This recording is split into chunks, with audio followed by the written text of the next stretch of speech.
E aí, pessoal, boa tarde. Ah, opa, esqueci de ligar minha câmera, peraí. Pronto, agora sim. E aí, pessoal, boa tarde. Sejam todos bem-vindos a mais um encontro da nossa esplendorosa disciplina Análise e Projeto de Sistemas Orientados a Objetos. Hoje, neste momento, esta tarde preguiçosa aí de sexta-feira, enfim, hashtag sextou, estamos aqui reunidos para dar continuidade ao assunto da nossa aula anterior, em que nós falamos sobre os casos de uso, e aí eu defini para vocês, ou redefini, certo? Para quem já tinha conhecimento, o que era um caso de uso e trouxe um modelo formal que pode muito bem ser adotado dentro do âmbito de uma empresa de desenvolvimento de software. E aí, naquele modelo formal, bem mais robusto, mais encorpado, havia uma série de características ali que diziam respeito ao formato ou às informações que um caso de uso precisava conter para que ele pudesse ser posteriormente desenvolvido e pudesse prosseguir com as demais fases aí do projeto de software, certo? Hoje, neste momento, vamos complementar o assunto da aula anterior, que nós falamos especificamente sobre o caso de uso. E aqui, agora, vamos falar sobre o diagrama de caso de uso, que acredito eu, vocês também já tenham visto em algum momento ao longo da vossa jornada aqui no curso de Tecnologia da Informação. E aí, esse diagrama é bem comum dentre os modelos dentre os documentos, desculpe, de um projeto de software, é um dos mais utilizados, ainda vigora bastante, e ele complementa o que foi visto na aula passada. Na aula passada, nós vimos especificamente o que era um diagrama de caso de uso, o que era um caso de uso, perdoe. Aqui nós vamos ver o diagrama de caso de uso, que já faz uso de vários casos de uso dentro aí do seu molde, dentro do seu formato. Beleza? Então, sem mais delongas, vamos aqui partir para o que é importante nesta aula, que é falar sobre o nosso diagrama de casos de uso, certo? Então, o diagrama de casos de uso, ele possibilita a compreensão do comportamento externo do sistema por qualquer pessoa. E olha só, por qualquer pessoa, o que que isso engloba? Engloba o pessoal do seu time, do pessoal que faz parte do projeto de software, devs, analistas, designers, gerentes de projeto, enfim, toda essa galera que tem esse olhar mais técnico, e também os usuários que não têm esse olhar tão técnico. Então, isso é muito bom, isso é muito positivo. Até o caso de uso, o molde que nós discutimos ontem, ele não tinha dificuldade de ser compreendido por qualquer pessoa. Tanto o pessoal com uma visão mais técnica, o pessoal do próprio time de desenvolvimento, como os usuários, certo? Então, é muito massa se trabalhar com os casos de uso e o diagrama de casos de uso, porque eles permitem meio que conversar de igual para igual com pessoas com visões tão diferentes. O usuário não tem uma visão tão técnica quanto o pessoal aí que faz parte do projeto de software. E aí, ele apresenta as funcionalidades por meio de uma perspectiva de usuário. Conforme vocês viram, na aula de ontem, nós meio que transformávamos um requisito de usuário, algo não tão bem elaborado, algo só voltado mais para se conversar com o usuário, em algo mais robusto, que era o nosso caso de uso. Aqui, continuaremos com essa perspectiva de usuário, ou seja, os nossos requisitos estarão no molde de requisitos de usuário, porque nós vamos ter todo um diagrama que vai melhor definir de maneira visual como as funcionalidades estarão dispostas ao usuário e como elas se complementam dentro aí do seu projetinho, certo? Essa perspectiva, essa intenção do diagrama de casos de uso. E aí, ele costuma ser utilizado no início da modelagem do sistema, principalmente na etapa de levantamento e análise de requisitos. Pessoal, estamos em qual fase do ciclo de desenvolvimento de um software, do ciclo de desenvolvimento de um projeto de software? Estamos na fase aí de análise, passamos pela fase de planejamento, e que tivemos todo aquele escopo inicial, estamos agora na fase de análise. E aí, nessa fase de análise, nós estamos amadurecendo as ideias, certo? Para que, posteriormente, todos esses artefatos mais maduros, digamos assim, eles possam ser levados, possam ser seguidos adiante no nosso projetinho de software, certo? E ele é consultado e possivelmente modificado durante todos os processos da engenharia de software. Afinal, estamos aqui discutindo sobre o ciclo de desenvolvimento de um software, sobre todo o seu projeto. Então, é óbvio que isso engloba os conceitos da área da engenharia de software, certo?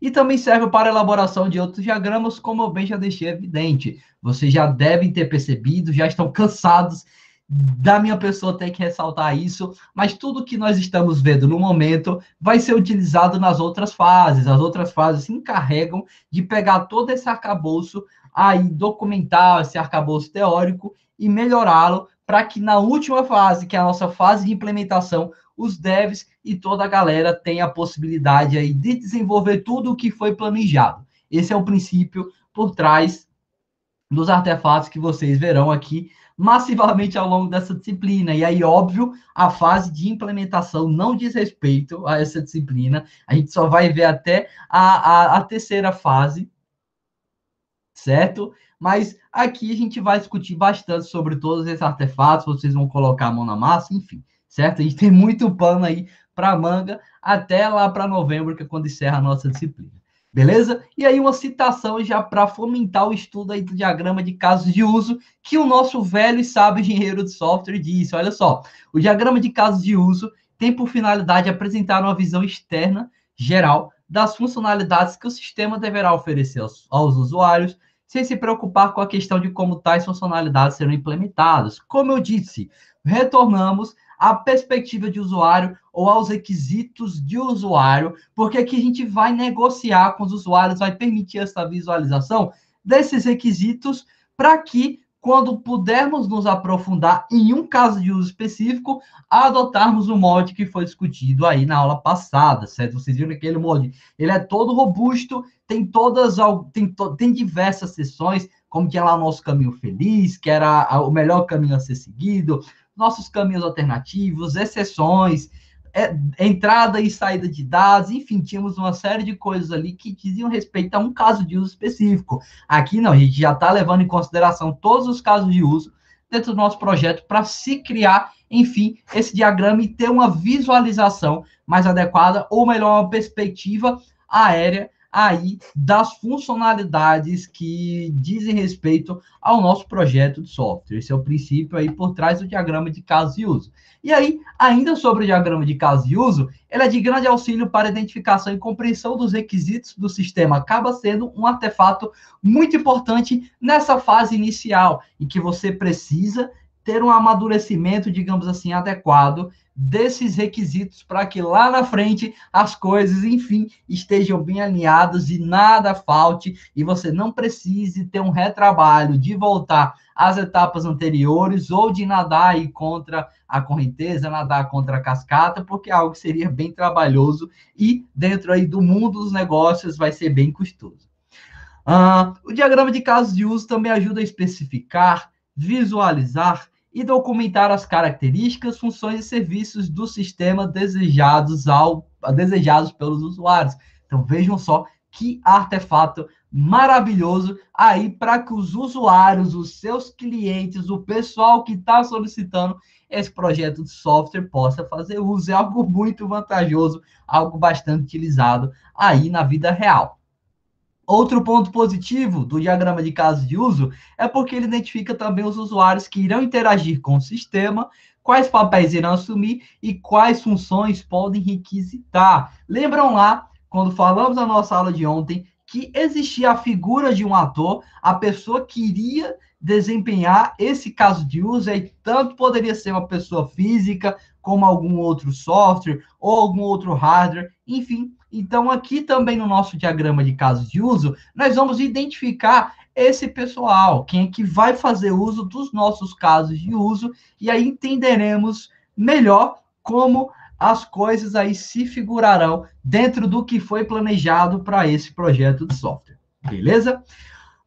Ele utiliza uma linguagem formal na descrição dos casos de uso e, por utilizar uma linguagem formal, também acaba sendo muito útil na negociação com os usuários, com os clientes. Ele apresenta uma visão geral do comportamento do sistema a ser desenvolvido, como eu bem já disse, traz essa perspectiva aérea, você consegue visualizar o todo, como as coisas se figurarão. E aí, se você, por exemplo, está visualizando todo o diagrama, eu quero entender como esse caso de uso em específico está figurado, então você vai ter ali por trás disso aquele modelo formal, aquele molde formal que nós discutimos na aula passada, certo? E aí, por esses motivos, o diagrama de caso de uso pode e deve ser utilizado nas reuniões iniciais com os clientes. Então, lá no futuro, quando vocês forem, enfim, para o mercado de trabalho, para quem quiser seguir carreira aí na vida real, não quiser vir para o mundo acadêmico, enfim, quando vocês estiverem lá na vida real, vocês terão contato com os clientes, especial para quem trabalha nessa área mais estratégica, que é a figura que eu estou assumindo que vocês irão, que é a figura que eu estou assumindo aqui para vocês, que é do analista de sistemas. Então, nessa parte mais estratégica, você acaba tendo muito contato com os clientes. Os próprios analistas se encarregam disso, de fazerem reuniões, de buscarem requisitos, de fazerem todo esse arcabouço teórico e estratégico, certo? Porque as coisas precisam estar muito bem planejadas para que os devs, o pessoal que vai colocar a mão na massa, já tenha tudo muito bem definido e aí eles possam, enfim, construir sem nenhum tipo de problema. Beleza? Então, contato com os clientes é algo que acontece muito mesmo aí para quem for atuar nessa área mais estratégica, beleza? Então, nosso diagrama de caso de uso, que estamos aqui estudando nesta aula, neste momento, ou até mesmo revisando, eu tenho certeza que muitos de vocês, se não a turma toda, já viu o que é um diagrama de caso de uso, já deve ter tido algum contato, enfim, então, eu só ressalto que ele é bastante utilizado nessas reuniões iniciais com os clientes. Beleza? E aí, por que reunião inicial? Porque, como vocês já bem entenderam, estamos no início dessa fase de análise, estamos levantando requisitos meio que preparando o terreno para as próximas fases. Então, por isso que é utilizado nas reuniões iniciais. Claro, você vai ter uma série de reuniões com os clientes, reuniões para validar o protótipo, reuniões para testar o produto final, reuniões para avaliar os outros artefatos que vocês conhecerão aqui ao longo da disciplina, enfim.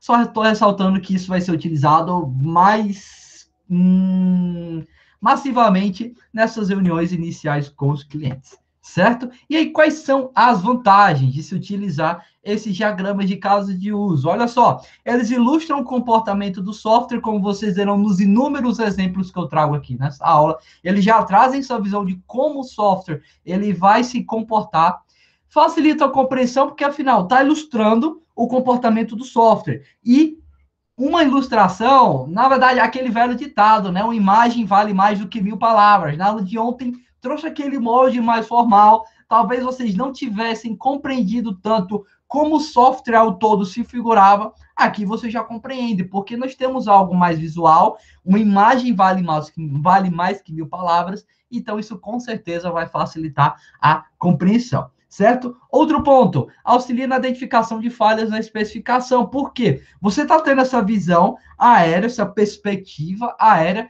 e aí se alguma coisa não tiver muito bem definida ou algo tiver sido passado batido, você consegue facilmente identificar. Tá faltando essa funcionalidade que tem relação com aquela. Beleza, é mesmo. Então vamos especificar, vamos imaginar como essa funcionalidade se enquadraria dentro do que nós já temos aqui planejados. Então, isso é um aspecto bastante positivo dentro do diagrama de caso de uso. Ele permite enxergar essas coisas e evitar que muitas dores de cabeça e que muitos prejuízos financeiros, porque com certeza ocorre quando você deixar algo passar batido, ocorram lá na frente, certo? Também permite verificar se os requisitos foram bem compreendidos. E aí, isso é muito bom porque você já está nessas reuniões iniciais com o cliente, já está repassando para ele todos esses documentos, na verdade, repassando para ele esse diagrama de caso de uso, então você já consegue conversar mais facilmente com o seu usuário, com o seu cliente, e ter a noção e verificar se ele teve a noção do que ele está solicitando ou do que vai ser implementado aí, certo? Também permite para você e para todo o time verificar se as coisas estão bem compreensíveis, se elas fazem sentido, fazer uma análise da viabilidade do que vai ser implementado, ok? E aí o nosso diagrama de casos de uso, ele se concentra em dois elementos principais. Nós temos dois elementos principais cruciais para que você possa ter um diagrama de casos de uso. Que elementos são esses, professor? São os nossos autores e são os nossos casos de uso. Casos de uso, nós discutimos massivamente na aula de ontem, vocês já sabem muito bem o que é. Autores não têm dificuldade, são só os elementos externos que farão uso dos nossos casos de uso. E aí, esses dois camaradas, atores, casos de uso, compõem o nosso diagrama de casos de uso. E aí, para a gente poder discutir melhor sobre o diagrama de casos de uso, vamos aqui começar esse aprofundamento na nossa discussão, abordando sobre os atores. Então, vamos conhecer os atores, que são um dos elementos principais do nosso diagrama de casos de uso. Atores, como o termo já deixa bem evidente, como vocês já bem sabem, representam papéis desempenhados pelos diversos usuários que utilizam serviços e funções do sistema. Ou seja, quem vai fazer uso do que o nosso sistema irá proporcionar. E aí vai ser uma pessoa, ou um hardware, ou um outro software, enfim, a gente tem aí todas essas possibilidades. E aí um ator, como eu disse, certo, já está aqui só formalizado o slide, pode representar um hardware especial, ou outro software, ou então uma pessoa, certo? Em tese, em resumo, um ator é qualquer elemento externo que vai interagir com o nosso sistema. Então, qualquer coisa que seja externa ao nosso software e que vai interagir com ele, vai fazer uso aí de alguma funcionalidade, vai se figurar como um ator. Beleza? Os nossos atores, dentro da modelagem UML 2.0, que eu vou adotar em alguns momentos aqui ao longo da nossa disciplina, eles são representados pelo símbolo de bonecos magros. São aqueles bonequinhos que a gente fazia lá na primeira série, aqueles bonequinhos de palitinhos. Aqui eles também serão utilizados. A gente já vai dar uma utilização mais formal para algo que a gente já veio fazendo ao longo dos anos, certo? E aí, dentro desse nosso diagrama, cada ator vai conter uma breve descrição abaixo do símbolo que representa. Por quê? Porque essa descrição é o que vai permitir a quem for ver esse nosso documento ter a noção do que aquele ator representa. Se o ator é uma pessoa externa, um funcionário, se é, por exemplo, a Josiane, que falou agora aí no chat, ou se vai ser um outro software, ou outro hardware, enfim. E aí eu trago alguns exemplos de atores só para vocês verem como essas coisas se figuram. Então temos aqui os nossos bonequinhos magros, os bonequinhos aí que a gente fazia lá na primeira série, até hoje, quando você vai desenhar uma pessoa, enfim, você faz algo assim, bem simples. Então temos esses bonequinhos magros, e aí dentro do nosso diagrama de casos de uso, eles vão representar cada um diferente ator. Então, esse aqui, ó, temos esse bonequinho, abaixo dele a sua descrição. Ou seja, esse bonequinho magro, esse boneco magro aqui, representa um gerente. Então, dentro de um contexto onde eu vou ter a figura de um gerente, então esse bonequinho vai representar essa figura, certo? Esse bonequinho aqui, ó, já representa um funcionário. Esse aqui já representa o cliente. Então, esses três bonequinhos aqui acima estão representando pessoas aí na vida real, papéis que essas pessoas podem muito bem desempenhar. Entretanto, eu disse que nós temos a possibilidade de não representar somente pessoas ou determinados profissionais. Não, temos a possibilidade de também representar, através desses bonequinhos magros, um outro software ou algum hardware que vá fazer uso das funcionalidades que o nosso software irá prover, que é o caso aqui desses outros dois bonequinhos. Temos aqui um medidor de radiação e temos aqui um sistema integrado. É meio estranho você ter aqui um medidor de radiação representado por um bonequinho? É meio estranho. O sistema integrado, que é um software com um código por trás, ser representado pela figura de um bonequinho que representa a pessoa, é bem estranho. Mas é o que é adotado aí dentro da anotação ML 2.0. Então, quem sou eu aí para corroborar e para ser contrário a isso?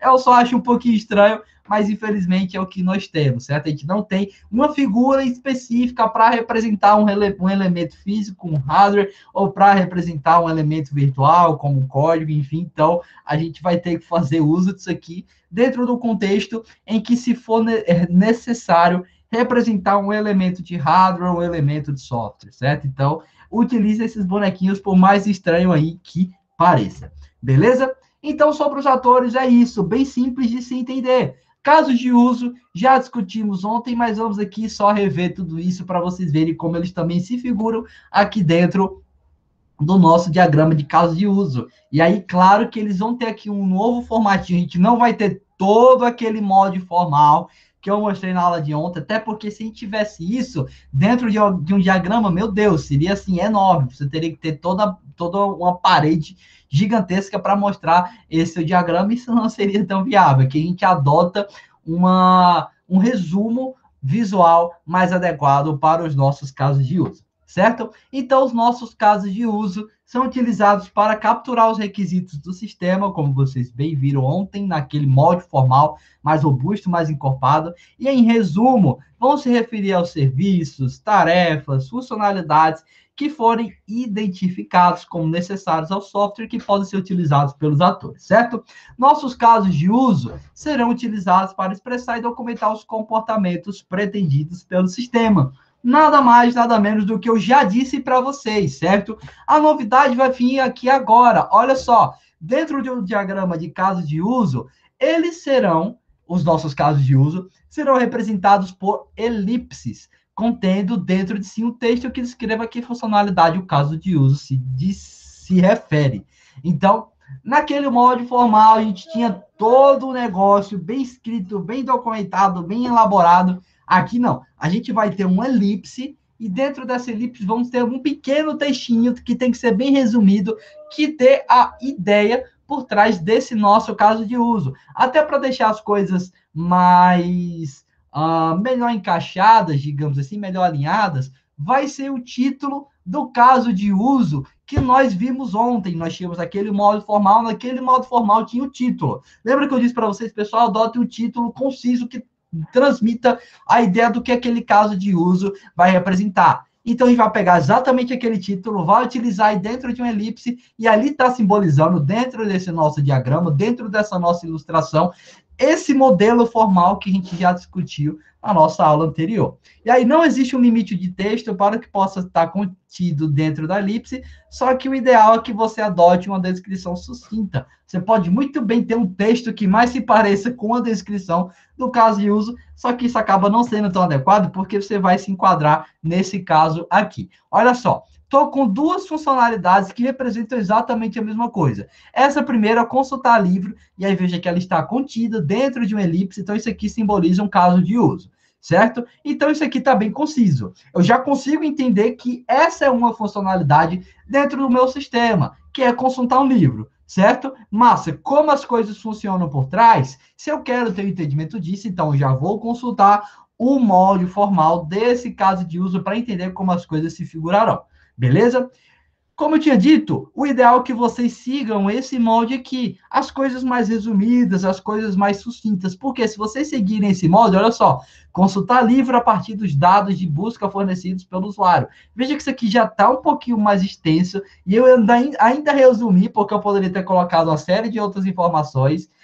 Isso não é tão adequado, porque o seu diagrama de casos de uso, ele já busca trazer essa visão mais resumida, essa perspectiva mais aérea de todos os casos de uso, ou da maioria deles, ou os mais importantes, dentro do seu projeto de software. E aí, se você está utilizando essa nomenclatura aqui, dessa descrição mais robusta, isso não é tão adequado, porque o seu diagrama vai ficar bagunçado, vai ficar cansativo, enfim, adota essa nomenclatura aqui mais sucinta, mais direta ao ponto, certo? É o mais ideal aí dentro dos projetinhos de vocês, certo?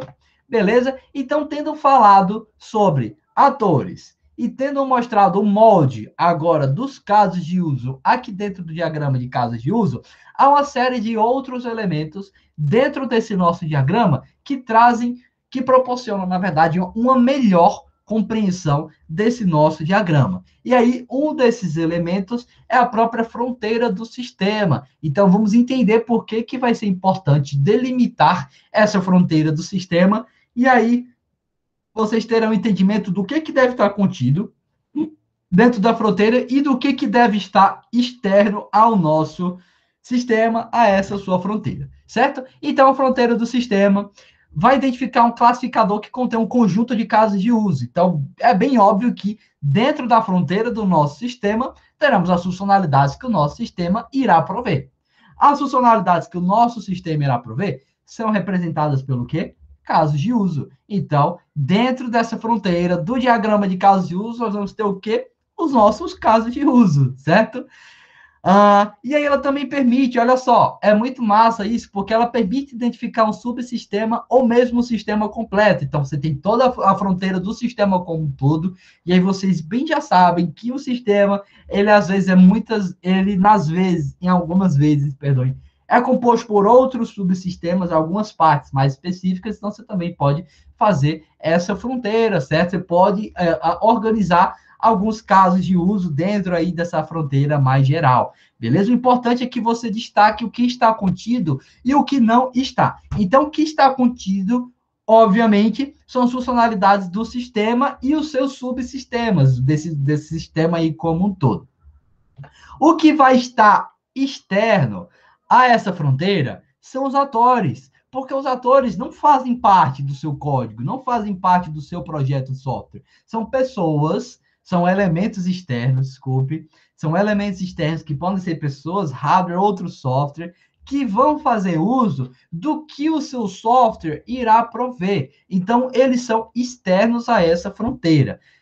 Beleza? E aí, uma fronteira bem simples é representada por um retângulo envolvendo os casos de uso e vai possuir um título que a descreve, como eu trago aqui nesse exemplo. Olha só, estou com dois atores, cliente e funcionário. Cliente e funcionário são atores dentro de um contexto no qual eu estou representando o sistema bancário. O sistema bancário aí, por exemplo, do nosso primeiro estudo de caso. Então, lá para aquele projetinho do nosso sistema bancário, é óbvio que os nossos atores, as pessoas que iriam fazer uso desse nosso projeto de software, seriam clientes do banco e os funcionários também desse banco. E aí eu estou representando eles aqui por esses dois camaradinhas, por esses dois bonequinhos magros.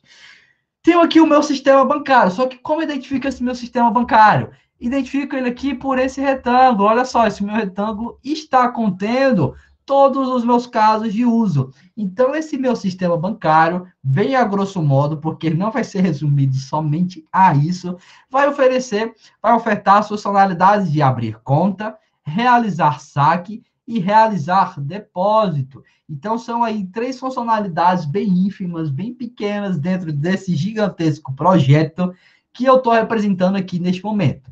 Certo? Então, eu tenho aqui abrir conta, realizar saque e realizar depósito. Se eu fosse me aprofundar em cada uma delas, então teria aquele modo formal, destacando como as coisas aí iriam se figurar, certo? Eu sei que abrir conta, realizar saque e realizar depósito são funcionalidades do meu sistema bancário, porque eu tenho esse retângulo em volta, e esse meu retângulo aqui está meio que nomeado com o que ele representa. Representa aqui o sistema bancário, certo? Entretanto, ter só isso aqui, pessoal, não é suficiente. Porque, olha só, como eu sei quais são as funcionalidades que um cliente vai poder utilizar? Ou como eu sei quais são as funcionalidades que um funcionário vai poder utilizar?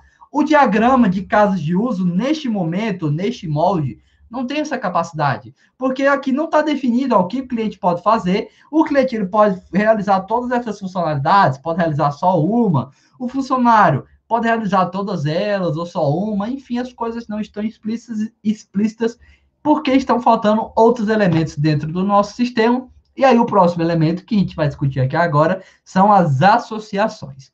Associações permitem um melhor entendimento do fluxo do sistema que está sendo modelado, porque nos vai proporcionar um esclarecimento de quais funcionalidades e quais casos de uso podem ser utilizados por outros atores e também vai nos proporcionar uma outra visão melhor aprimorada desses elementos que até o momento nós estamos vendo aqui contidos no nosso caso de uso, no nosso diagrama de casos de uso. Beleza? Então, as associações, olha só, elas vão representar 3 tipos de relacionamentos. Os relacionamentos entre os atores que fazem parte do diagrama, os relacionamentos entre os atores e os casos de uso, e os relacionamentos entre os casos de uso que fazem parte do diagrama, certo? Para os relacionamentos entre os atores e os casos de uso, que é o mais comum, eles vão caracterizar relações de generalização e especialização de acordo com o contexto. Para os relacionamentos entre casos de uso, eles já vão enfatizar que podem ser denominados como inclusão e extensão. Então, olha só, já temos aqui outros termos, outros elementos que eu vou discutir mais à frente. Generalização e especialização, para que vocês entendam como isso se figura, e aí, claro que é o que vocês já viram lá na disciplina de PO, é o mesmo conceito, certo? Porque aqui a gente só está pegando o que vocês já aprenderam a nível de código e dando essa visão mais documental, certo? A gente está demonstrando como são esses artefatos documentais para que vocês possam utilizar na vivência futura de vocês. Então, generalização e especialização é o mesmo lá de PO, certo? Que vocês já sabem. E aqui, inclusão ou extensão são coisas que eu vou falar mais à frente, vocês verão sobre o que isso significa, certo?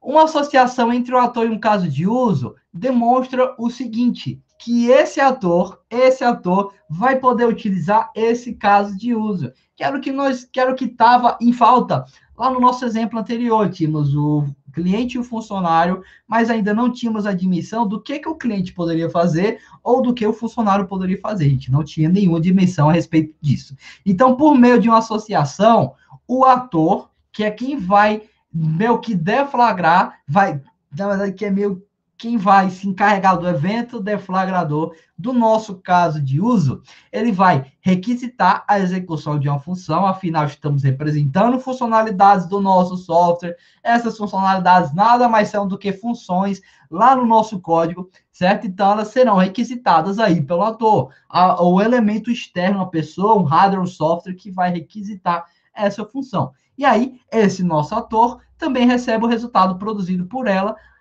a pedido de outro ator, certo? Ou até pedido dele mesmo. Beleza?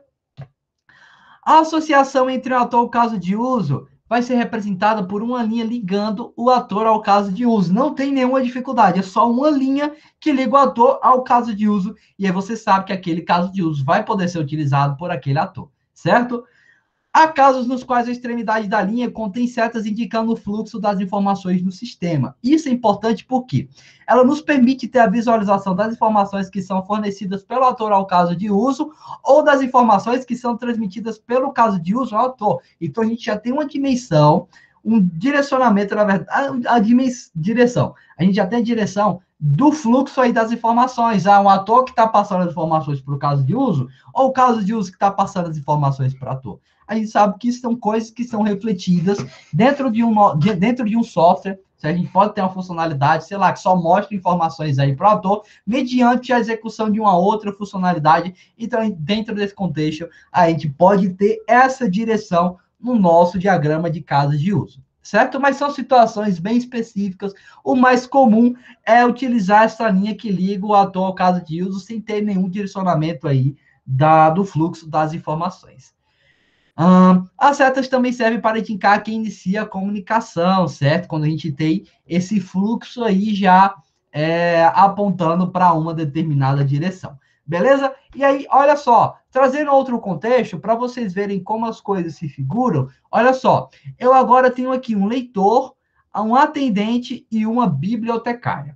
Leitor, atendente, bibliotecária. Lembram algum contexto específico? Sim, sistema de biblioteca. Lembrem lá do tempo, quando nós estávamos, antes aí da pandemia, estávamos lá presentes na biblioteca da UFESA. E aí, para você poder utilizar o sistema da biblioteca, você, que era o leitor, tinha que se comunicar com um atendente. E o atendente se encarregava de consultar o livro, de devolver o livro, caso você estivesse fazendo a devolução, ou de emprestar o livro, certo? Caso você estivesse fazendo aí um pedido. E a bibliotecária também se encarregava de adicionar os livros ou comprá-los e deixar tudo isso bem estruturado aí nesse sistema da biblioteca lá na UFES. Era assim que as coisas funcionam. E aí, como é que eu pude ter entendimento disso? Porque agora eu tenho essas associações, as nossas setinhas. Eu sei que você, leitor, precisa se comunicar com o atendente lá da UFES, a pessoa que fica lá na entrada da biblioteca, para que você possa fazer uso desse sistema da biblioteca. Você não utiliza diretamente, você não tem a capacidade de utilizar o sistema para consultar um livro, devolver um livro ou emprestar um livro. Na verdade, você pode consultar o livro. Acho que ficou faltando aqui uma setinha, faria até sentido que você pode utilizar esse sistema, se não estou enganado, ficava lá na biblioteca um computador disponível para você consultar os livros, mas você não poderia nem devolver nem emprestar, você tinha que passar pelo atendente. Então, aqui, imagine que nós temos uma associação do leitor com consultar livros, é uma coisa que um leitor pode fazer. Além do mais, você pode consultar livros também pelo próprio Cigar. Eu acho que o sistema lá do Cigar deve ser o mesmo aí da UFESA, certo? Já para não ter essa diferença. Então, você tem sim essa possibilidade de consultar livro. Tem outra funcionalidade, estou vendo agora que ficou faltando, que é a de meio que meio que reservar livro. Reservar livro. Nossa, deu um branco agora. Também poderia reservar um livro. E aí você fazia essa solicitação lá nesse sistema. Então, olha só, a gente já pode incorporar aqui o que eu imaginei. Mas o que eu imaginei aqui, bem a grosso modo, um contexto bem específico, você, leitor, se comunica com o atendente, ele vai consultar livro, devolver livro, emprestar livro. A bibliotecária, ela já está relacionada a essas funções mais administrativas, ela se encarrega de adicionar um livro ou de comprá-lo. E aí, mais uma vez, como eu sei que essas coisas são possíveis pelas setinhas, pelas nossas associações. Então, você, leitor, vai se comunicar com o atendente, isso aqui de forma externa ao software, tanto que, olha só a fronteira aqui do software, ó, o retângulo. Está englobando somente os nossos casos de uso, como isso já é bem claro. Beleza? Então, o atendente aqui vai utilizar essas funcionalidades, a bibliotecária que vai utilizar essas aqui. Ah, um atendente, ele pode adicionar um livro? Pode comprar um livro? Não. Essas são funções delegadas à bibliotecária. A bibliotecária, ela pode consultar um livro? Pode devolvê-lo? Pode emprestá-lo? Eu acredito que não. Certo? Aqui, na minha concepção, eu acredito que isso não é possível, até porque as funções dela estão mais relacionadas ao acervo em si. Certo? O próprio termo bibliotecária já diz respeito. O atendente também já diz respeito às suas próprias funcionalidades. Mas se ela tiver a possibilidade de também emprestar um livro ou devolvê-lo, então só imagine que esse bonequinho magro aqui teria a si associado esses outros casos de uso. Então a gente só teria aqui outras setinhas ligando esses dois casos de uso aqui. Claro, um exemplo bem ínfimo, um exemplo bem simples, só para vocês verem como as coisas elas se figuram. E mais uma vez, vocês notaram, não temos aqui nenhum direcionamento das informações. Então, olha só, o leitor aqui está ligado só por essa setinha, não temos nenhuma dimensão, nenhuma direção. Mesma coisa aqui com o atendente, ó, não tem nenhuma direção apontada, nenhuma setinha. Mesma coisa com a bibliotecária. Quando isso ocorre, temos aí um fluxo bidirecional, uma via de mão dupla, certo? O ator deflagra um evento e realiza essa funcionalidade, e a funcionalidade retorna informação para esse ator. É isso que o fluxo bidirecional significa. Certo? Outra coisa, uma associação pode ainda ter uma descrição própria. E aí isso é útil quando você tem necessidade de esclarecer a natureza da informação que está sendo transmitida ou para dar um nome à associação. Só que, claro, isso é em contextos bem específicos. É tanto que o mais comum é que vocês encontrem diagramas de casos de uso nesse formato. Mas o que eu quis dizer nesse outro slide é que dentro dessa associação você pode dar um nome, algum nome que faça sentido dentro do contexto aí no qual você está buscando representar. Beleza? Vamos agora falar sobre generalização e especialização, que, como eu bem ressaltei, é exatamente a mesma coisa que vocês aprenderam lá na disciplina de programação orientada a objetos. E aí, a generalização e especialização também é um relacionamento, só que ele é utilizado para expressar uma associação entre dois ou mais casos de uso com características semelhantes e pequenas diferenças entre si. Não somente casos de uso, mas também atores, a gente tem essa possibilidade. E aí, na ocorrência desse relacionamento, dessa generalização, dessa especialização, a gente vai ter um caso de uso geral, alguma coisa que vai ter as suas características herdadas pelos seus filhos, certo? O mesmo sentido lá das nossas heranças, da generalização e especialização, é a mesma coisa. E aí o caso de uso geral deve estar relacionado com os casos de uso especializados que herdam suas características. E aí isso é similar aos conceitos de herança que vocês já estão bem familiarizados lá na disciplina de programação orientada a objetos. Para quem já pagou, para quem está pagando, acredito que todos aqui já tenham pago, então você já sabe muito bem do que se trata o conceito aí de herança.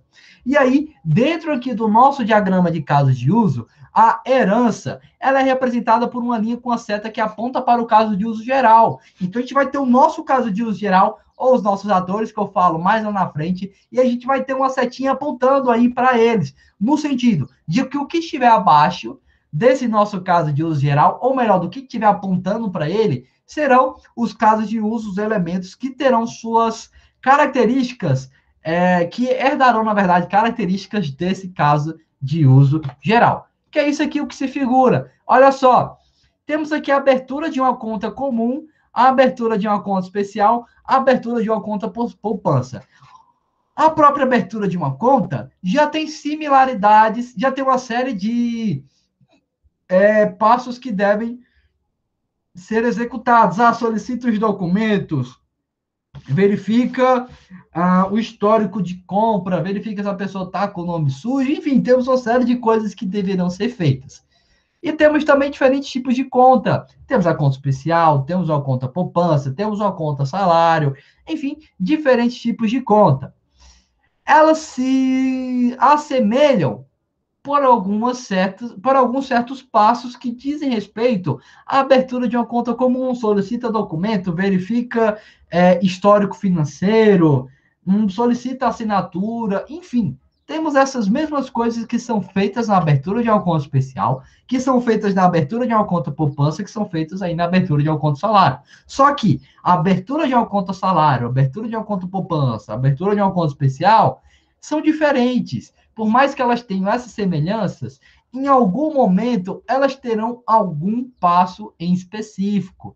Para abrir uma conta salário, por exemplo, que eu não coloquei aqui, certo? Mas imagine que teria um outro caso de uso, uma outra elipse aqui nesse diagrama. A abertura de uma conta salário exige que você tenha uma autorização da empresa na qual você vai receber o salário através dessa conta salário e também solicita, se eu não estou enganado, acho que o CNPJ dessa empresa, e acho que se eu não estou enganado, esses documentos já são fornecidos pela própria empresa, ela já dá todo o artefato documental que você precisa, e você só se direciona à agência bancária para poder abrir aí a sua conta salário.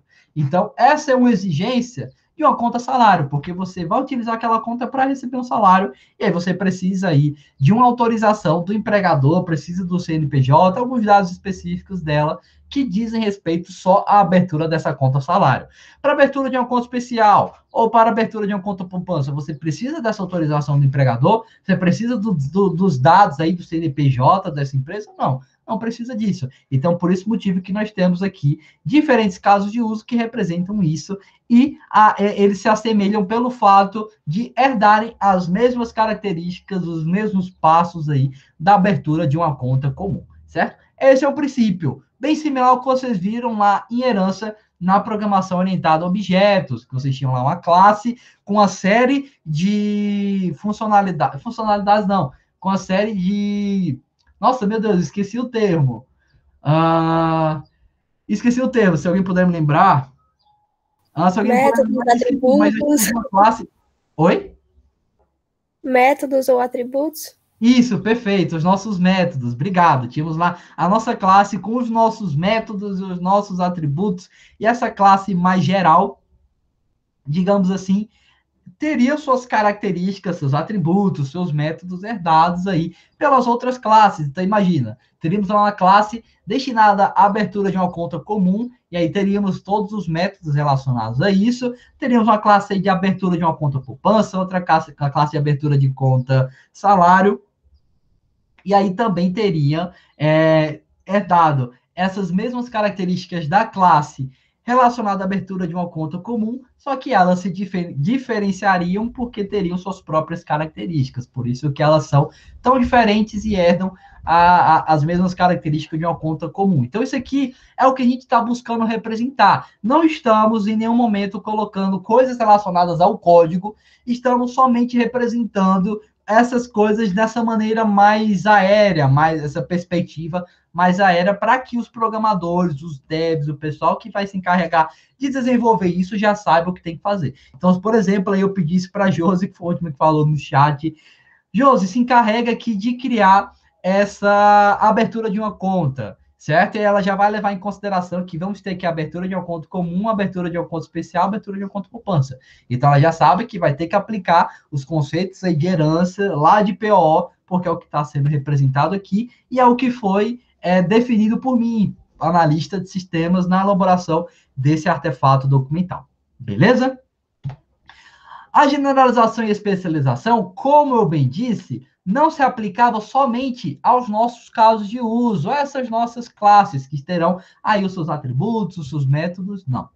Também se aplicam, e isso é óbvio que também é válido a nível de código, aos nossos atores. Calma aí, professor, os nossos atores são elementos externos ao nosso código, como você bem disse, de fato. Só que a gente também pode aplicar esses conceitos de generalização, especialização, dentro aí do nosso diagrama de casos de uso e lidar com diferentes perfis de usuário dentro do nosso código, certo? Isso é algo muito massa, porque permite, por exemplo, restringir a um funcionário que não tenha que não tem acesso a funções administrativas. Nós podemos muito bem restringi-las e deixá-las acessíveis a somente um funcionário que possui essas funções administrativas, certo? Isso também é muito legal de se utilizar dentro do nosso diagrama de casos de uso, porque proporciona aproveitamento das associações que nós já definimos e evita que muitas linhas se entrecruzem no diagrama. Então, a gente consegue deixar as coisas mais sucintas, mais organizadas e ficar mais fiel ao que nós temos aí na vida real. Afinal, esse é o princípio, esse é o objetivo dos nossos casos de uso, que é representar a realidade aí por trás de um software, certo? Por trás de um projeto de software. Então, nesse exemplo, olha só, pensando nos clientes do nosso banco, nós temos uma pessoa que pode se encarregar como uma pessoa física, que pode se caracterizar, desculpem, como uma pessoa física ou como uma pessoa jurídica. Por pessoa, o que nós temos? Temos o seu nome, o seu endereço, essas características mais gerais. Para uma pessoa física, eu falo aí pela experiência que eu tive com programação orientada a objetos, eu diferenciava essa pessoa física pelo seu CPF, que é um dado que uma pessoa física possui. Eu tenho a Josi, o Cláudio, a Ana, a Lanusa, todo mundo tem um CPF, porque nós somos pessoas físicas. Mas a partir do momento em que nós nos figurarmos como pessoas jurídicas ou tivermos alguma empresa, então a gente já vai possuir um CNPJ. E é isso que figura aí uma pessoa jurídica, certo? Então, por exemplo, aí, um exemplo bem ínfimo, temos essas duas características que diferem uma pessoa física e uma pessoa jurídica. E uma pessoa física, uma pessoa jurídica, uma pessoa ou uma empresa são, sim, clientes de um banco, certo?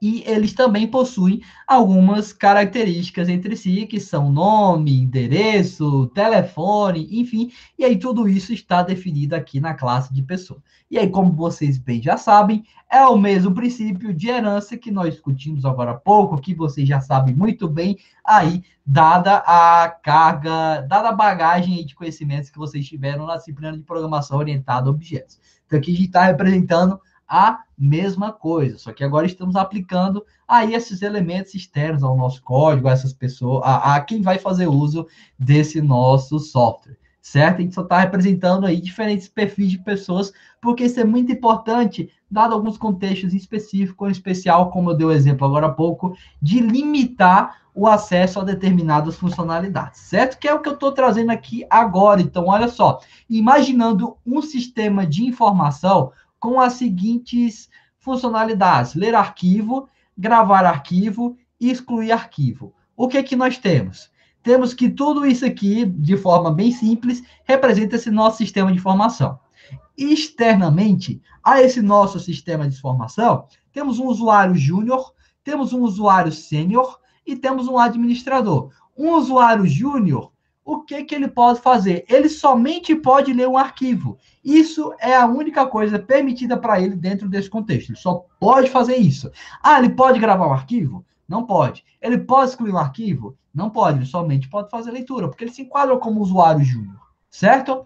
Um usuário sênior, se vocês bem notarem, que é esse segundo bonequinho magro aqui, ele já vai poder gravar um arquivo e também vai poder ler um arquivo. Calma aí, professor, calma aí.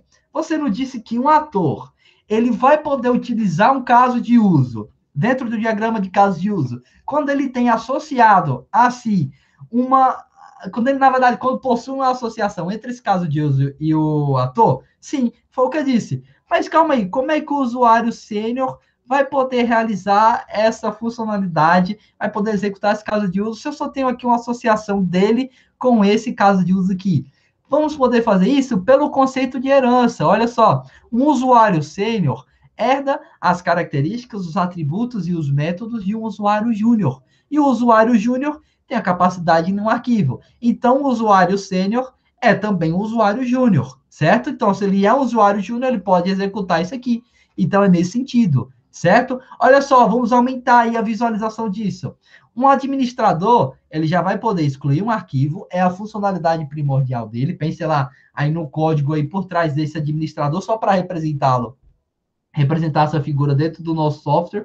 Temos aqui o administrador, ele vai ter acesso a essa função de excluir um arquivo, certo? Ele também vai ter acesso à gravação de um arquivo e também vai ter acesso à leitura de um arquivo. Como eu sei disso? Eu sei que um administrador é das características de um usuário sênior, que é das características de um usuário júnior. Logo, um administrador é também um usuário sênior e é também um usuário júnior. Então, por isso que dentro desse contexto aqui, do nosso sistema de informação, ele tem acesso a essas três funcionalidades. Diferente do usuário júnior, que é o mais simples, digamos assim, que tem acesso somente à leitura de um arquivo, certo? Então, olha só que legal. Estamos representando esses conceitos de herança, generalização, especialização, enfim, vocês adotam o termo que bem entenderem, que bem quiserem, dentro aqui do nosso diagrama de casos de uso. Isso aqui é muito bonitinho. Eu, particularmente, vejo isso, eu acho tão bonito, eu acho tão interessante. É até o que me faz ter grande apreço aí pela área da engenharia de software, certo? Gosto muito dessa parte estratégica, então estou mostrando aqui para vocês que podemos muito bem representar o que vocês já sabem, como se figura dentro de nível de código, em um artefato documental. E aí, isso aqui, olha só, pessoal, isso aqui não é difícil de se compreender.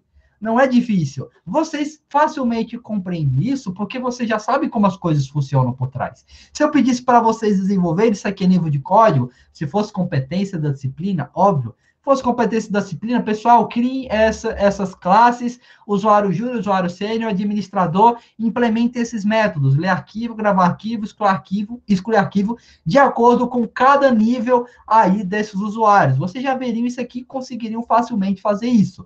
Só que aqui não é competência da nossa disciplina. A última fase, que é a fase de implementação, a gente deixa de lado, a gente só foca aqui a nossa discussão ao que diz jus ao nome da disciplina, análise e projeto de sistemas orientados a objetos. Então, a gente só foca esforços aqui na fase de análise, na fase de projetos, que diz que diz respeito, na verdade, justamente à elaboração desses artefatos aqui, que serão muito úteis aí para o time de desenvolvimento. Então, os devs vão ver isso aqui, então eles já vão saber muito bem o que eles têm que fazer.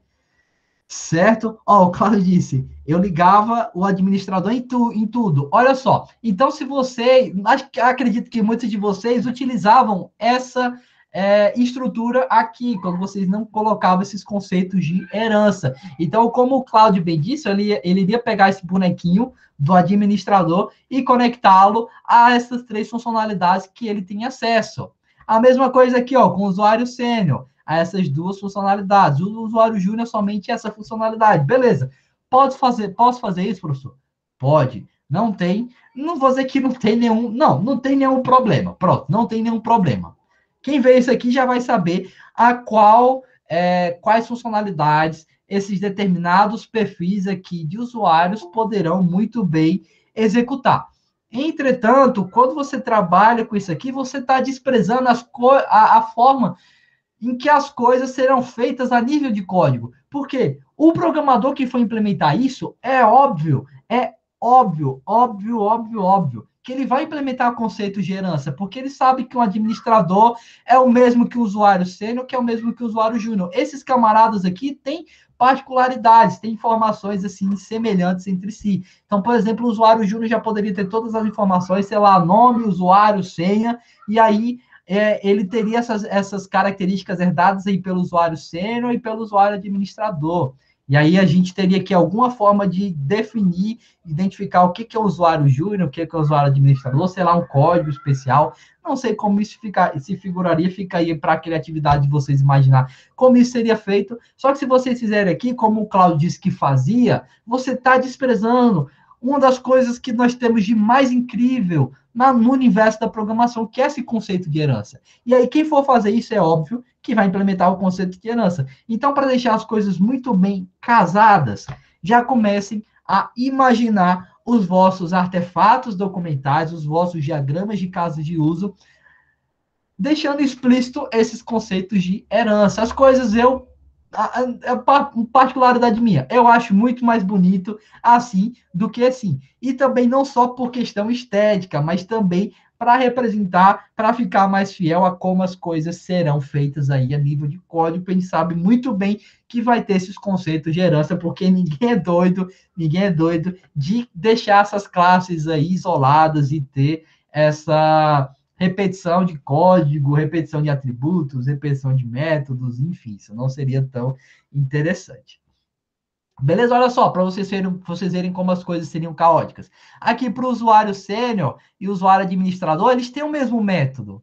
Olha só, usuário sênior, gravar arquivo, administrador, gravar arquivo. Se você tratar essas classes de forma isolada, então você vai ter dentro dessas duas classes o mesmo trecho de código. Isso não é tão interessante, pessoal, porque olha só, imaginem aí que você encontrou um erro nesse método, aqui você precisa fazer alguma alteração.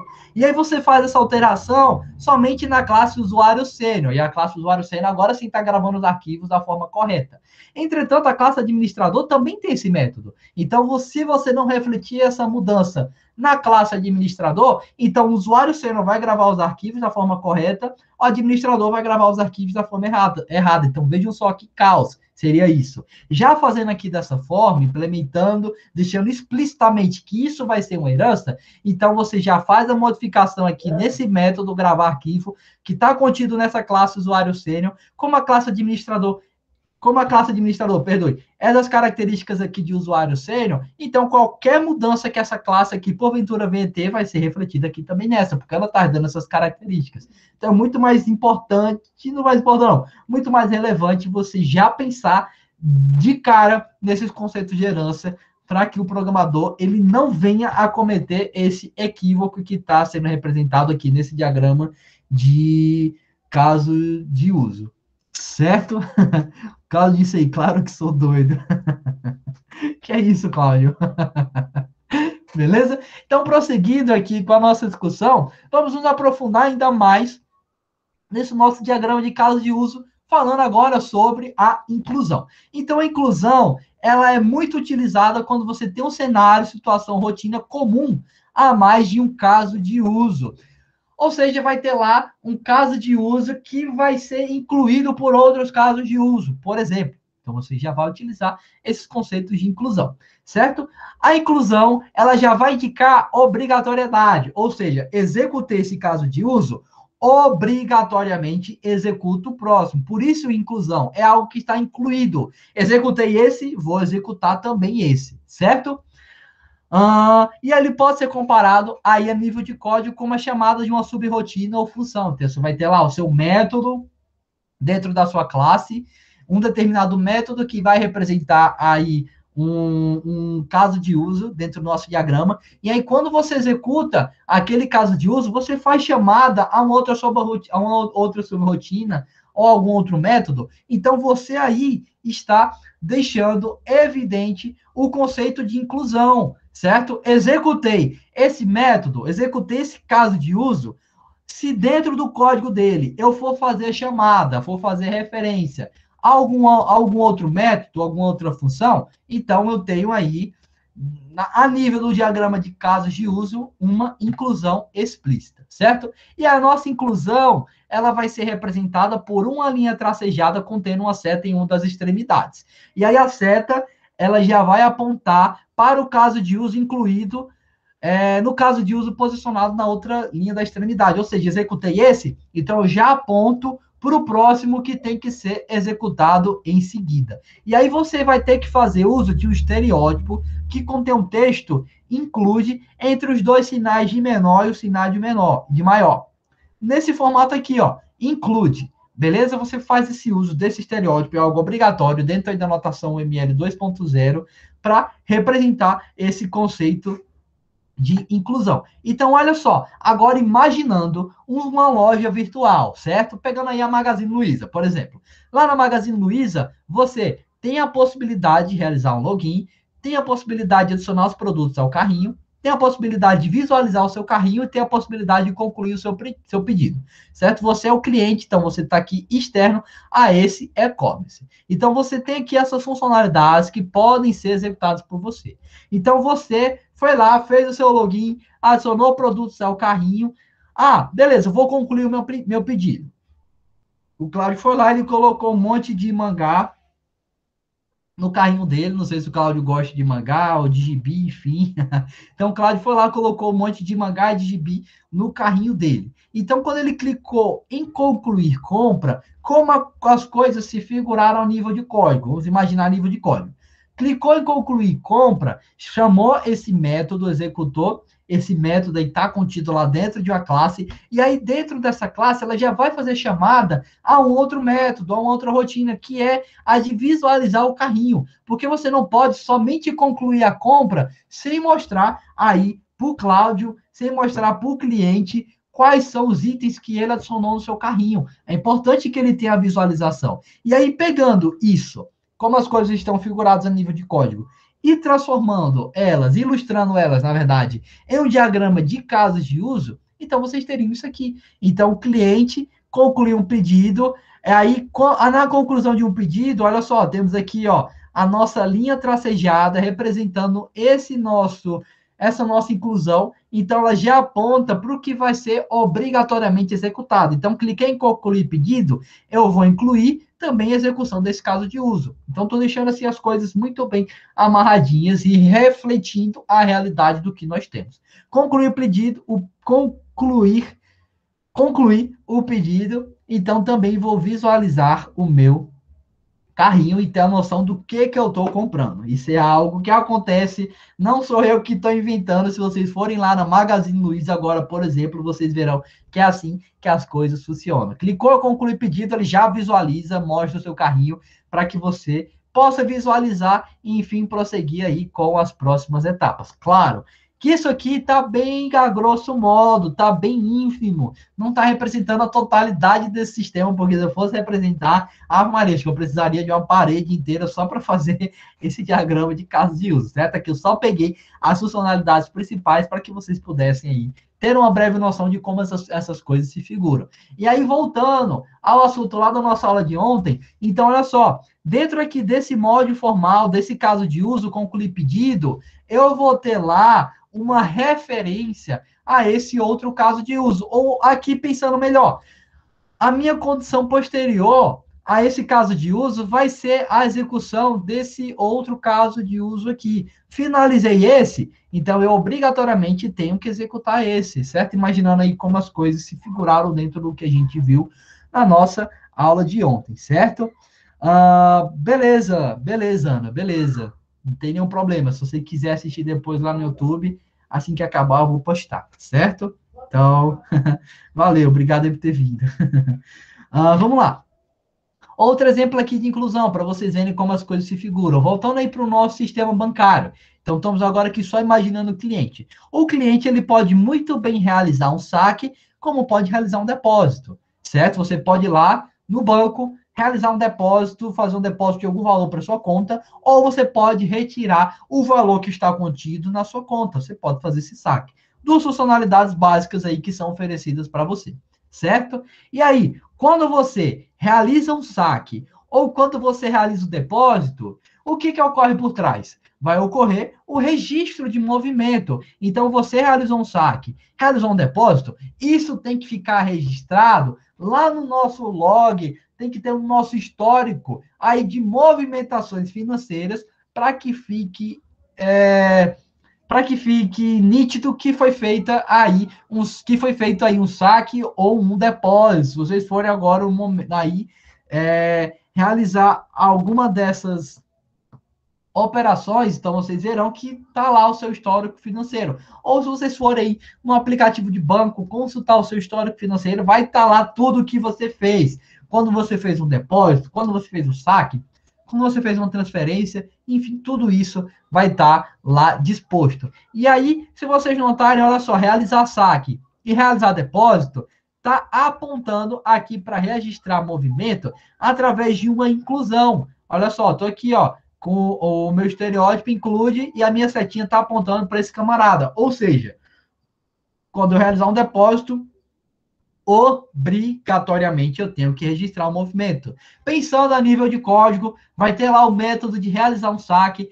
Ao realizar um saque, você já chama um outro método responsável aí por registrar esse movimento financeiro, para que as coisas fiquem armazenadas e todo o histórico de movimentações financeiras fique atrelado ao seu perfil dentro desse sistema bancário. Certo? Então, é assim que as coisas funcionam e é assim que nós, aqui no universo da engenharia de software, representamos isso. Beleza? Ok? Prosseguindo agora com nossa discussão, vamos falar sobre a extensão. A extensão é bem similar à nossa inclusão, só que ela agora não traz essa ideia de obrigatoriedade. Ela já traz essa ideia de você, beleza, eu posso executar ou não. Fica aí ao critério na verdade, fica a desrespeito à situação na qual você vai utilizar, certo? Então, vai representar aí alguns cenários opcionais. Posso executar isso ou não posso? Fica aí a mercê dos critérios que você estabeleceu para execução desse caso de uso.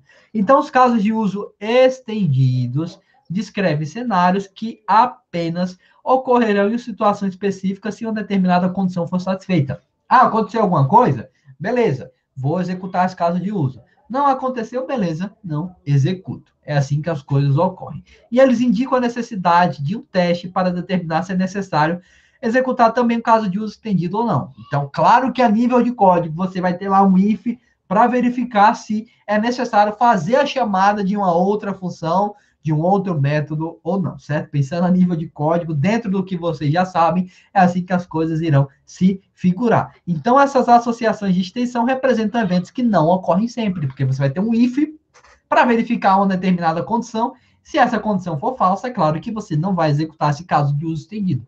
Se ela for verdadeira, então aí sim você executa, certo? Elas possuem representação muito semelhante às associações de inclusão, então você também vai ter a linha tracejada com a seta, só que agora a sua seta ela já vem no sentido oposto, ou seja, o caso de uso estendido aponta para o caso de uso no qual ele está relacionado. No caso anterior, nós tínhamos um caso de uso que apontava para o outro caso de uso que tinha que ser executado quando esse primeiro fosse, enfim, executado, que é o conceito lá da chamada de uma função dentro aí de um nosso método, chamada de um outro método, chamada de um método dentro de um outro método, certo?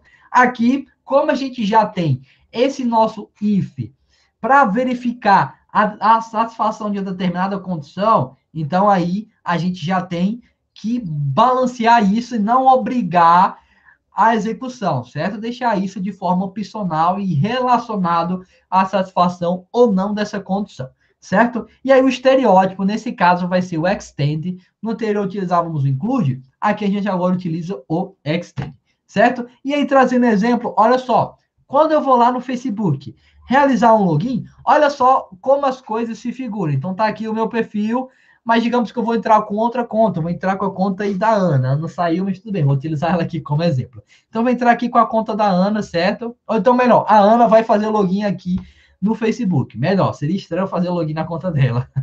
Então, ela vai fazer o login aqui no Facebook, então ela entra com o e-mail dela, entra com a senha, e aí ela pode clicar aqui em login, pode fazer o login, certo? Entrar no sistema, como ela também pode clicar em forgot password, esqueceu sua senha, ou pode clicar aqui, ó, em create new account, certo?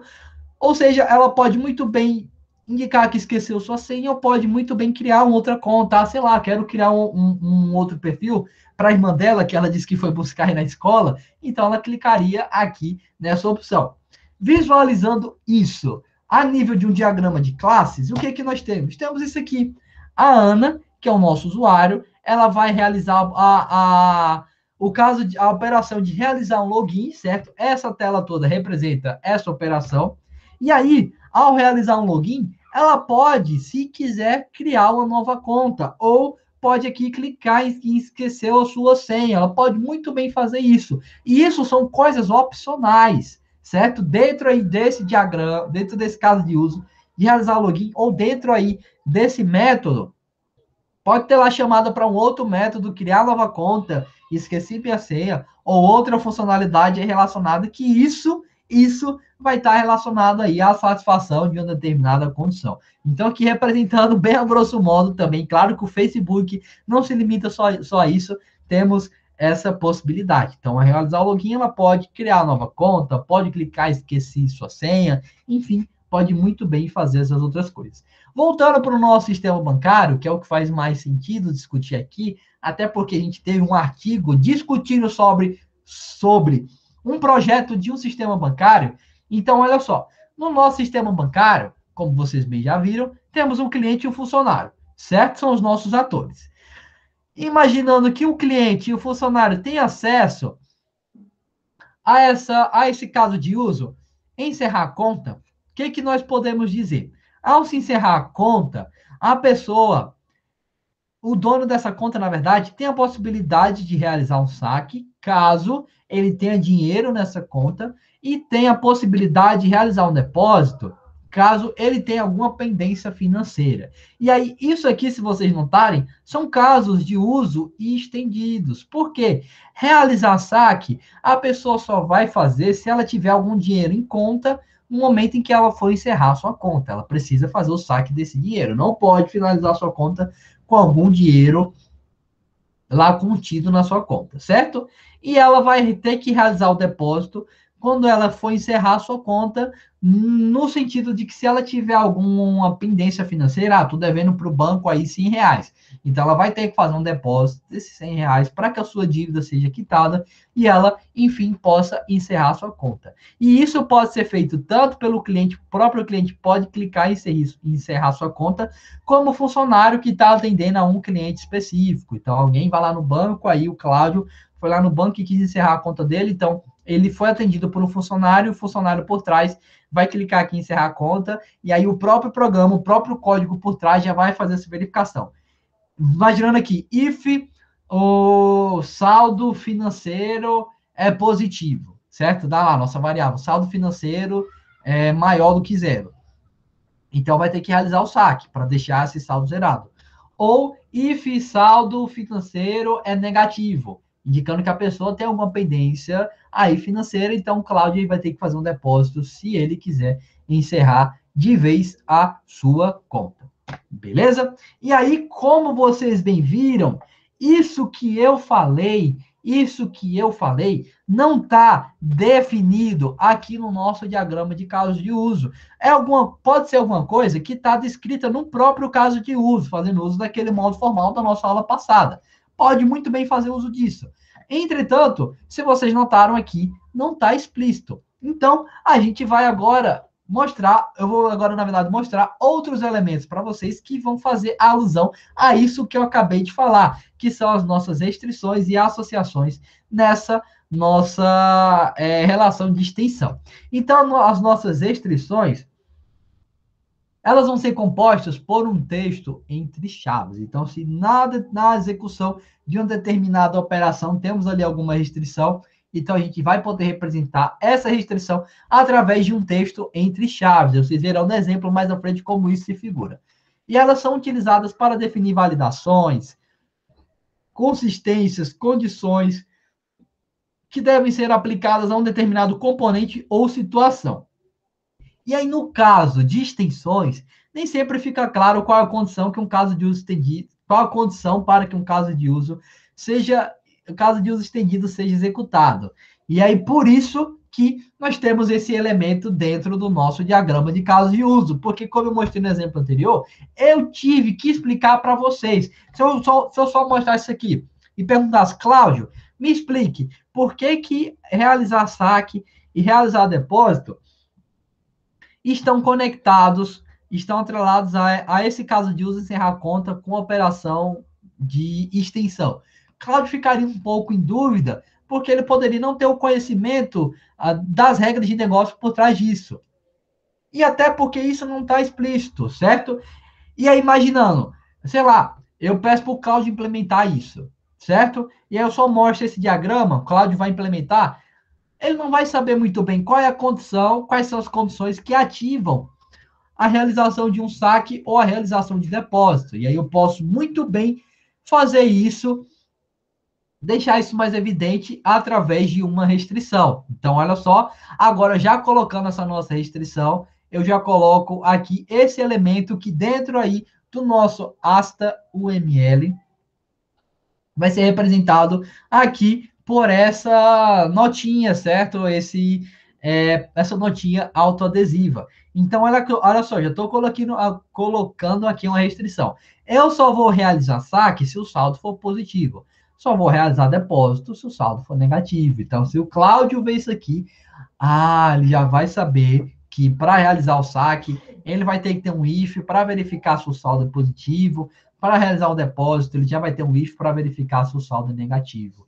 No momento em que ele chamar esse método aqui de encerrar uma conta. Olha só que legal como isso se figura dentro do nosso diagrama de casos de uso e traz um melhor entendimento dessas regras de negócio, certo? Outras coisas importantes, vamos falar sobre os pontos de extensão. Um ponto de extensão identifica um ponto no comportamento de um caso de uso, e aí indica que esse caso de uso poderá ser estendido pelo comportamento de outro caso de uso, se a condição for satisfeita. E aí, olha só, nessa nossa extensão, a gente só tem esses pontos de extensão, é só um artefato a mais para indicar que, quando eu for encerrar minha conta, eu tenho que verificar se o saldo é positivo ou se o saldo é negativo, certo? Isso aqui é só para deixar as coisas mais evidentes e mais esclarecedoras, mas já fazendo isso aqui, já está de bom tamanho aí para o time de desenvolvimento, porque já traz aí o entendimento necessário para que se implemente isso aí a nível de código, certo? Trago esses pontos de extensão só para vocês terem um conhecimento, um adendo a mais sobre os nossos diagramas de caso de uso, certo? Também podemos aqui, dentro dos nossos casos de uso, aplicar os conceitos de multiplicidade. Acredito eu que vocês já tenham pago a disciplina de banco de dados, e aí sabe muito bem o que são as nossas multiplicidades. Então, podemos também representar essas multiplicidades aqui dentro dos nossos diagramas de casos de uso. Então, relembrando, a multiplicidade, ela vai especificar o número de vezes aqui dentro desse contexto que um ator pode utilizar um determinado caso de uso. E aí também especifica o número de vezes que um caso de uso pode ser utilizado por um ator. A gente tem essas duas vias. Quantas vezes o ator pode executar o caso de uso, quantas vezes o caso de uso pode ser executado por um ator. Da mesma forma que vocês tinham lá no nosso banco de dados, certo? E também temos, no nosso diagrama de classes, outro elemento aqui que vocês verão ao longo dessa disciplina, certo? Então, olha só, estou aqui agora com o sistema de sócios de clube, e aí coloquei aqui só uma funcionalidade que é de cadastrar um sócio, e aí o que eu tenho? Eu tenho que esse sistema vai ser utilizado por um sócio e um funcionário, certo? Um sócio só pode cadastrar um sócio. E o cadastro de um sócio só pode ser executado por um sócio, ou seja, a própria pessoa só pode fazer o seu próprio cadastro, certo?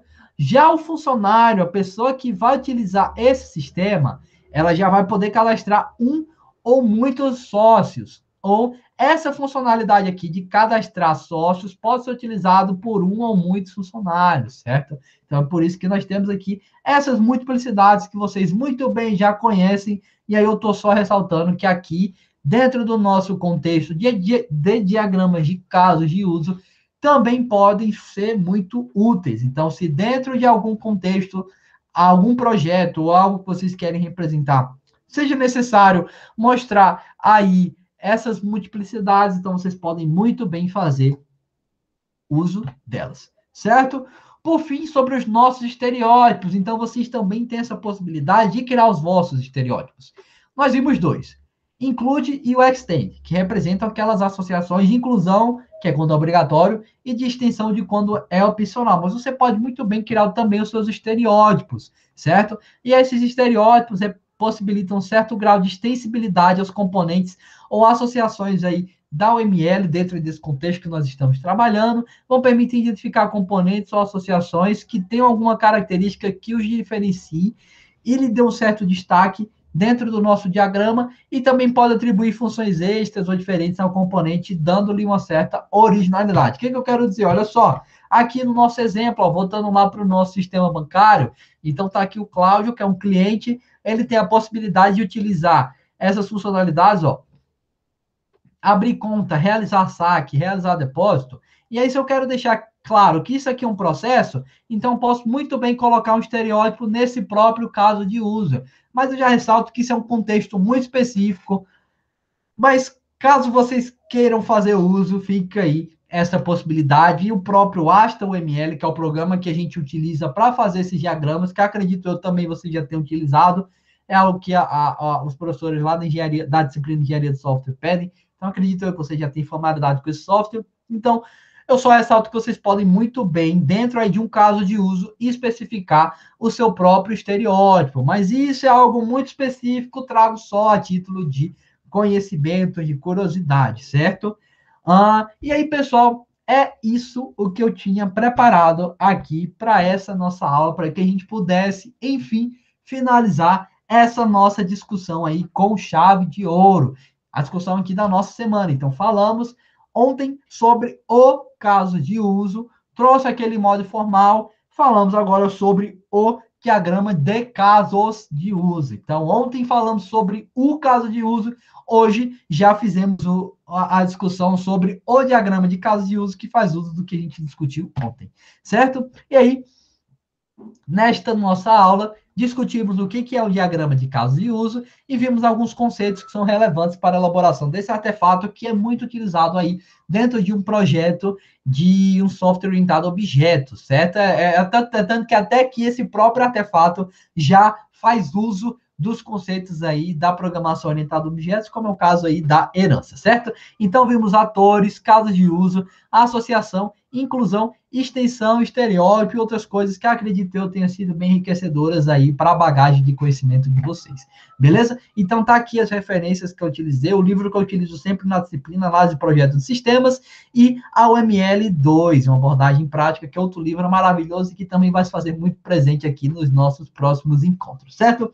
Então era isso que eu queria ter trago, espero que a discussão mais uma vez tenha sido enriquecedora e aí antes de vocês saírem, eu estava conversando com os demais, o pessoal que estava aqui na aula, e aí eu vi que essa semana vocês estão um pouquinho cheios, vão ter prova na próxima semana, enfim. Então, como eu disse que eu não quero sobrecarregar ninguém, quero que vocês, por mais que essa disciplina seja teórica, quero que vocês criem um certo apreço por ela. Então, eu estou adiando o trabalho que estava marcado para hoje, aqui da nossa disciplina, que vai definir a nota de vocês para a próxima semana. Então, na próxima semana, a gente conversa sobre como vai ser esse trabalho, e aí a gente define todas as coisas. E aí, vou só passar a leitura de um outro artigo, então vocês vão ter aí uma semana para ler esse artigo, fazer um outro resumo. É porque eu sou obrigado, gente, a fazer isso, certo? Mas esse artigo vai ser bem legal, porque vai discutir sobre esses últimos assuntos que nós discutimos, sobre a licitação de requisitos e sobre os nossos casos de uso.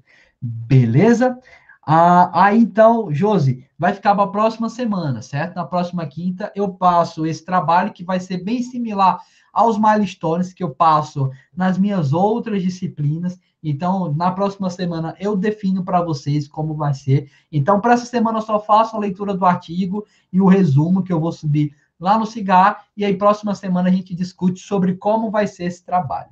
beleza? Então, concentre-se aí nas vossas provas, não quero sobrecarregar ninguém. Então, na próxima semana, a gente conversa aí sobre como vai ser a obtenção da nota da primeira unidade de vocês, beleza? Ok? Então, pessoal, obrigado. Estou vendo aí que vocês gostaram da aula, que bom. Depois de muita teoria, acho que finalmente uma aula se tornou divertida, interessante. Então a gente se vê na próxima semana, certo, pessoal? Então um abraço aí para todos, aguardem lá o artigo no Cigar, uma semaninha aí para vocês fazerem a leitura, então tem tempo aí tranquilo para isso, certo? Então, pessoal, um abraço aí para todos, se cuidem e aí nos vemos na próxima semana. Valeu e tchau, tchau. Até mais. Valeu.